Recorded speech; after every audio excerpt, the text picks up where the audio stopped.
Childcare is so much more than just supervision. It's about enhancing the learning experience and emotional security.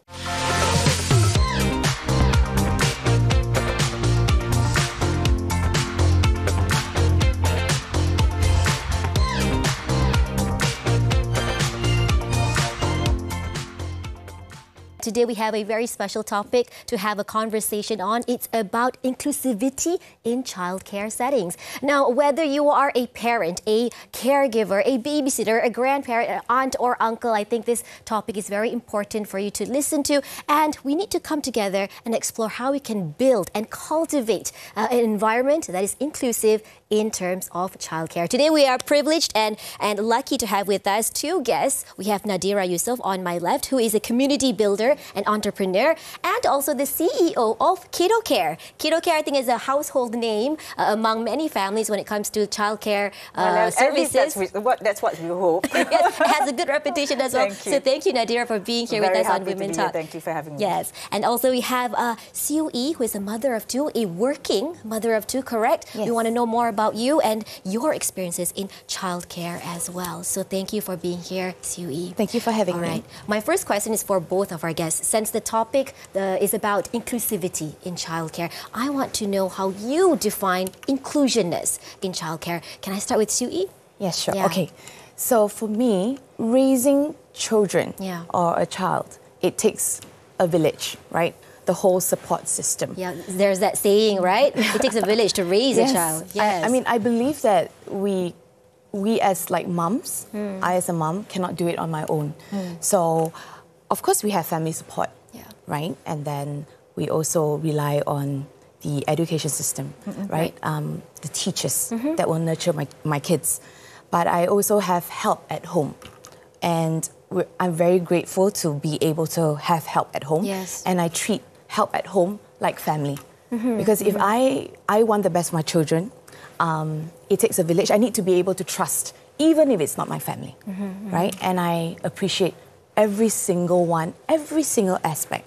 You know, it really, you know, the saying goes, right? It's always like it takes a village to raise your kids. Yeah, It really, really, really does. It's not easy to do it on your own, and it's No. okay to ask for help. Yes. I can attest to you when you say that the help at home is very pivotal, very Yes. crucial. I have that as well, and that has become the support system that Yes. enable us to do lots of Yes. things. What about you, Nadira? How do you define inclusivity? Well, we started off as babysitting platform, but we're now going cradle to grave and having that kind of family support. Right. Today we're talking about childcare, right? But it is essentially that, right? It's the support system Yes. that we put, enabling them for that. And it's not just, you know, getting access to the care providers, supporting parents Yeah. in their, you know, their duties, but also other areas that parents would need support, Okay. right? Education, Yes. information, Yes. access to the right tools, Right.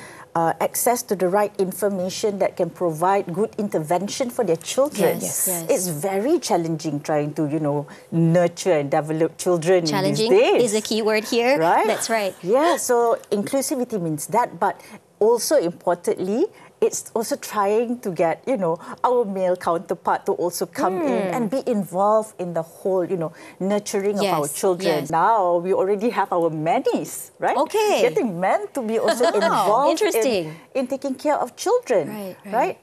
Only then can we move forward and you know, run away from everything that you know, keep putting that whole pressure, that whole burden of care onto women. So That's right. this is how we define, and truly, you know, love hearing that from you. Yes, for you, Siu Yi, I think a lot of mothers who are watching are nodding their heads when hearing you speak. You're a mother of two working. Yes. Can you tell us a little bit about your family, how you manage your daily dynamics. routine, and then how you ended up with getting help at home?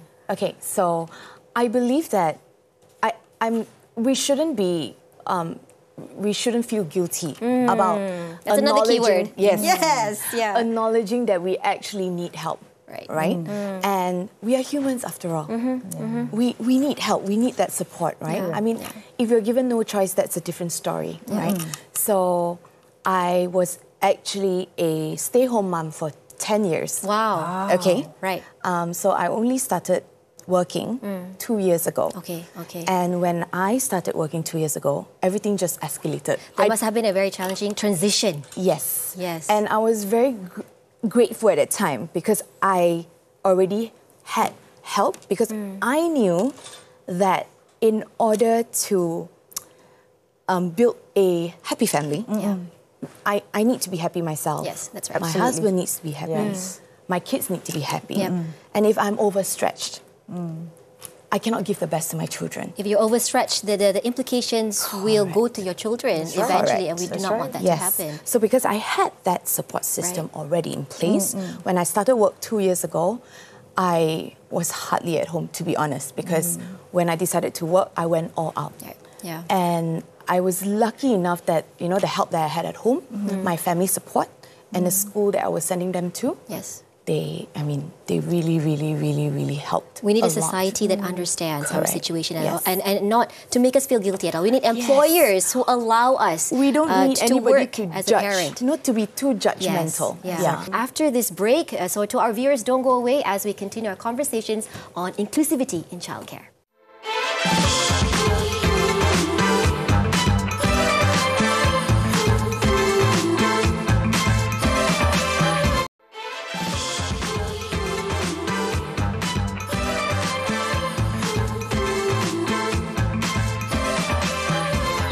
You're still watching Women Talk, and today's topic is about inclusivity in childcare. And what we are talking about is how we can provide and build a nurturing, supportive, and inclusive environment where children can feel safe and loved. And when we talk about on-demand childcare services, we're talking about, our babysitters come in and provide services from, as low as 2 hours to overnight service to a couple of days service, right? Okay.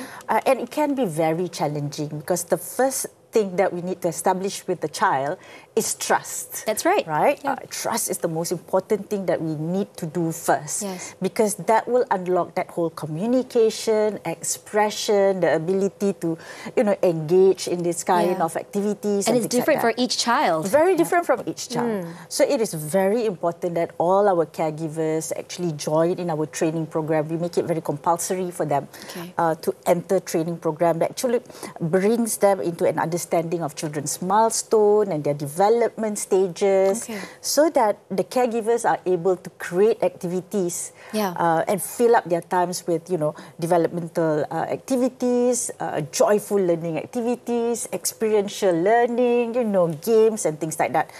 So we do a lot of role playing, we do a lot of, expression games, Every moment a child spends with someone, right? We all know how much they absorb and they're learning. How much they remember. They're just observing. Yes. So we want to be able to put in somebody with that kind of skills and knowledge and heart to be able to support you when parents are not there, taking on that role.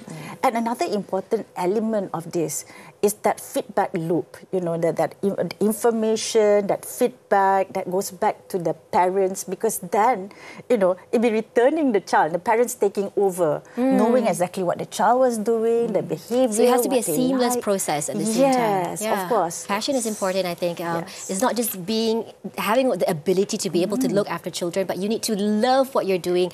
And Siu-Yi, your kids, how old are they? You have 11 2 kids? and 9. 11 and 9. Yes. How do you get involved in the activities? Nadira was mentioning, a lot of different kind of activities to stimulate their development and their growth needs to be done.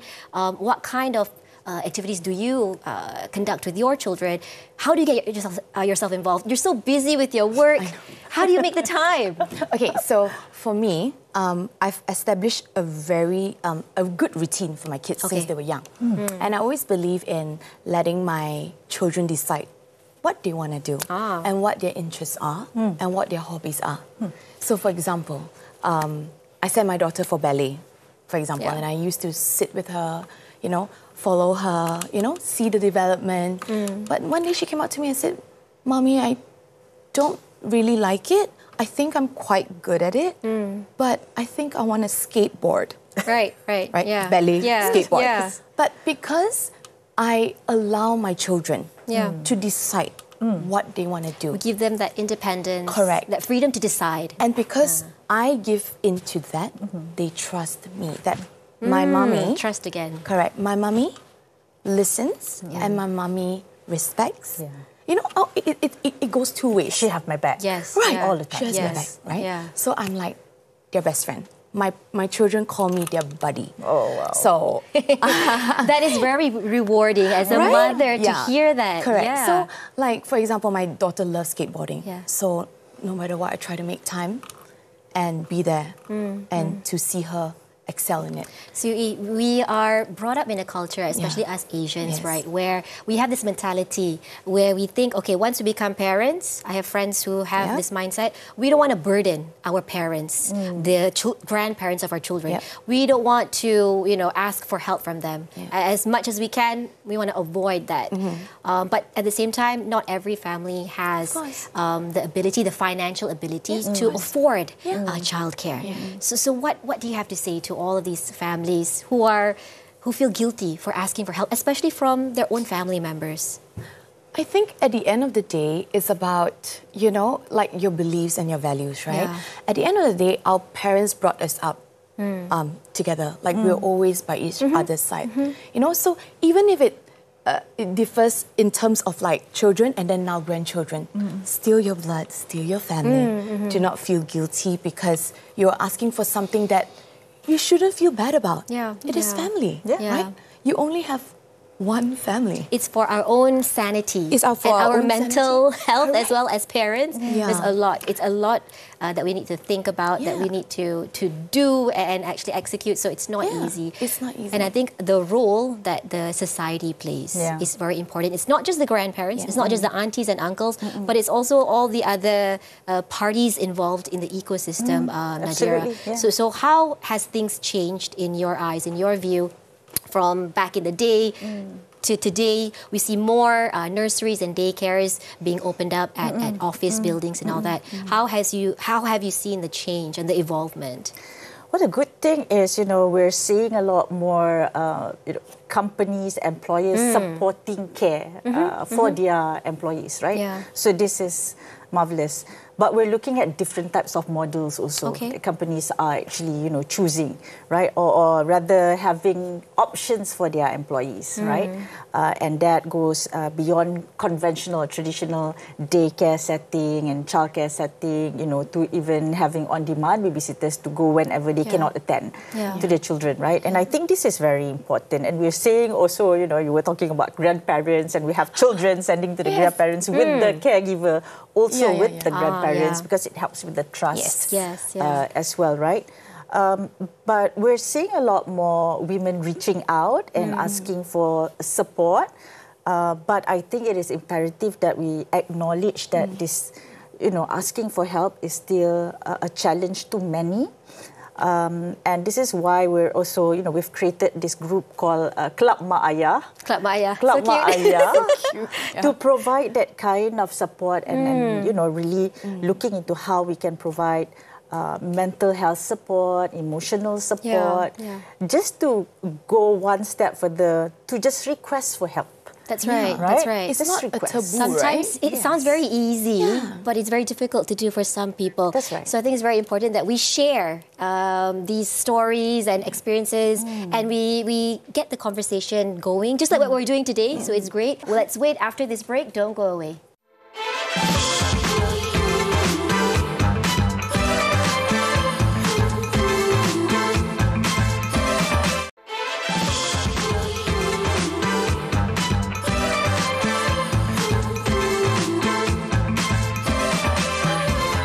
All right, we're back on Women Talk, and today's discussion or conversation is about inclusivity in childcare, how important it is, and what roles do people and the society need to take in order to have to provide good childcare for parents out there. Parents' involvement again is very pivotal here, and also the awareness and understanding from the parents themselves, yes, but also from everyone else around us in our environment, right?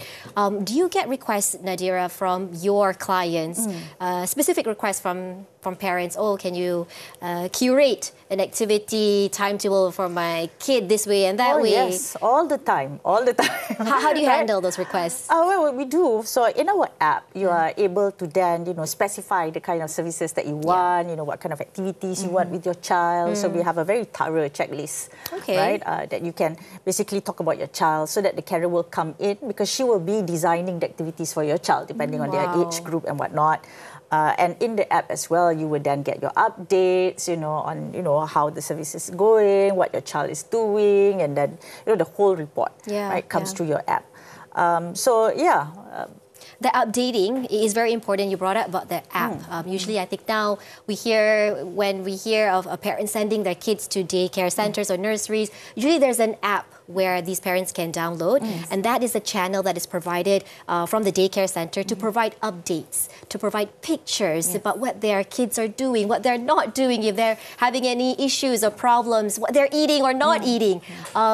What do you think about that, CUE, as a mother? When you're at the office, you're thinking about your kids and what they're doing, but this app is there for you to keep up to date about their progress. Right, it gives me a peace of mind. Exactly. When my kids were in play school, I was getting updates like every hour. Exactly like what you said, what they're eating, what they're doing, or whether they're swimming, you know what I mean? Yes, yeah. And because of that, right, I'm able to do my work better because I have a peace of mind. That's right. And I think it's great now, technology. And it's important, this app, to keep parents from being too worried, too concerned. Yes.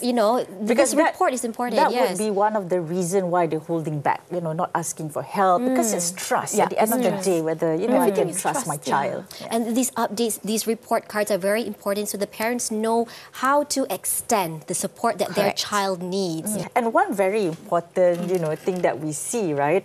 The children are very hands-on. They are. So a lot of our activities with the children are hands-on activities. There'll be experiments, art and craft, and it always brings them great joy whenever they create something and they could present that to the parents, right?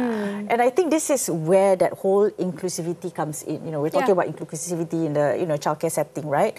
And the communication between the caregiver and the child, also the parents, this help to better foster, that kind of ideas and even knowledge for the parents to take on, the activities and that kind of development further with the child. It's very interesting for you to say that, Nadira, because I think when it comes to building that inclusivity, it's not just to ease the burden of the parents, but it's also to make the kids themselves feel valued. Correct. That I am important and you need to listen to me. Yes. So how has your kids, your two kids, how have they flourished in this kind of environment where it's very inclusive, where you get the help that you need, where the mother is stable and insane and able to get involved in their daily activities at the same time? I think with all this support, right, my kids feel they're not scared to share things. Right? Especially this generation. Right? And they're not afraid to express what they like,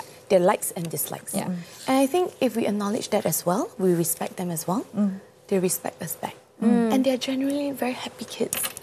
For me, the number one is, of course, healthy kids and also happy kids. I love that. CUE, can you give some tips or advice to parents out there or to caregivers, to anyone who's passionate about childcare and children? What advice do you have to give to our viewers here on Women Talk?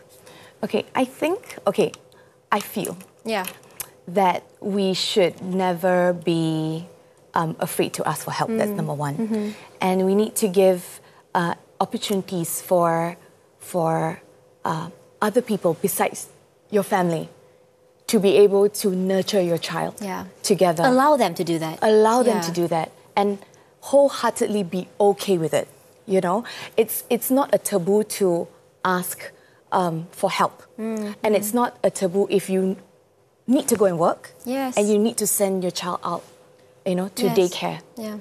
There's nothing wrong with that. And honestly, I see so much benefits in that when a child is, looked after, taken into consideration. That's right. Like we need to respect our children as well. And when we talk about, a village, right, for childcare and for growing children, and in every village, kita dalam village ni ada jiran-jiran, right? And your jirans are like, the actors, right? Your caregivers, your school. Masing-masing ada peranan masing-masing. Dia lah, Yes, kan? yeah. So I think it is also very important for parents to realise that this support system are not meant to take over your role. That's right. Yeah. Right? And not meant to, diminish, the kind of responsibilities you have. They are there to probably provide that kind of support to you. So communication is very important. The caregivers are there to basically become your support system when you're not around. So it is very paramount that you communicate with the caregivers, the expectation, information about your child. And I think with this kind of information, this kind of knowledge, this feedback loop coming back, then everybody will have a role to play in terms of really, nurturing a child, Yes, right? yes, And really bringing the child to its own, the full potential. In a nutshell, asking for help, getting help does not make you less of a parent. I think a lot of people need to remember that. Thank you so much to Siew Ee and Nadira for being here on Women Talk. It has been a very enlightening conversation on inclusivity in childcare. Let's hope for the best for Malaysia in terms of childcare. It's not easy being a parent. But don't be afraid to ask for help, to ask for that extra hand of help. It's not just for your benefit as a parent, but also for your children's benefit. Till then, take care, everyone. Bye-bye.